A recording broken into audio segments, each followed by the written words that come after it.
Hello everyone, ಬನ್ನಿ ಇವತ್ತು ಹೆಸ್ರು ಕಾಳು ಗ್ರೇವಿ ಹೇಗೆ ಮಾಡೋದು ಅಂತ ನೋಡೋಣ. ನಾನು ಬಾಣಲಿಗೆ ಸ್ವಲ್ಪ ಬೆಣ್ಣೆ ಹಾಕ್ಬಿಟ್ಟು ಅದಕ್ಕೆ ಟೊಮೆಟೊ, ಈರುಳ್ಳಿ, ಶುಂಠಿ, ಬೆಳ್ಳುಳ್ಳಿ ಮತ್ತು ಒಂದು ಚಕ್ಕೆ, ಒಂದು ಲವಂಗ, 4-5 ಒಣಮೆಣಸಿನ್ಕಾಯಿ, ಒಂದು ಲವಂಗ ಮತ್ತು 4-5 ಗೋಡಂಬಿ ಮತ್ತು ಕೊತ್ತಂಬರಿ ಸೊಪ್ಪು ಹಾಕ್ಕೊಂಡು ಫ್ರೈ ಮಾಡಿಕೊಂಡು ಅದನ್ನು ಮಿಕ್ಸಿ ಜಲ್ಲ ಆಡಿಸ್ಕೋಬೇಕು. ಅದೇ ಬಾಣಲಿಗೆ ಮತ್ತೆ ಬೆಣ್ಣೆ ಹಾಕ್ಬಿಟ್ಟು ಸ್ವಲ್ಪ ಸಣ್ಣ ಕಟ್ ಮಾಡಿರೋ ಈರುಳ್ಳಿ ಹಾಕ್ಕೊಂಡು ಲೈಟ್ ಗೋಲ್ಡನ್ ರೀತಿ ಬರೋ ರೀತಿ ಫ್ರೈ ಮಾಡಿಕೊಂಡು ಆದಮೇಲೆ ನಾವು ರುಬ್ಬಿರೋ ಅಂಥ ಮಿಶ್ರಣನ ಹಾಕ್ಕೊಂಡ್ರೆ ಆಯಿತು. ಚೆನ್ನಾಗಿ ಕುದಿಸಿದ್ಮೇಲೆ ಇದಕ್ಕೆ ಸ್ವಲ್ಪ ಗರಂ ಮಸಾಲ ಹಾಕ್ಕೊಂಡು ಚೆನ್ನಾಗಿ ಮಿಕ್ಸ್ ಮಾಡ್ಕೊಳ್ಳೋಣ. ಮಿಕ್ಸ್ ಮಾಡ್ಕೊಂಡಾದ್ಮೇಲೆ ನಾನು ಹಸಿ ಹೆಸ್ರು ಕಾಳನ್ನ ಕೂಗಿಸ್ಕೊಂಡಿದ್ದೆ, ಅದನ್ನು ಹಾಕ್ಕೊಂಡು ಚೆನ್ನಾಗಿ ಮಿಕ್ಸ್ ಮಾಡ್ಕೊತಾ ಇದ್ದೀನಿ. ನೀವು ಬೇಕು ಅಂದರೆ ಒಣ ಹೆಸ್ರು ಕಾಳನ್ನು ಸಹ ಕೂಗಿಸ್ಕೊಂಡು ಹಾಕ್ಕೋಬೋದು.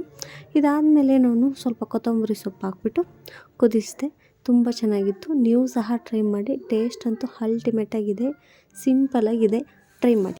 ಇದನ್ನು ಚಪಾತಿ, ದೋಸೆ, ರೊಟ್ಟಿ ಇಲ್ಲಾಂದರೆ ಅನ್ನಕ್ಕೂ ಸಹ ಹಾಕಿ ಊಟ ಮಾಡ್ಬೋದು.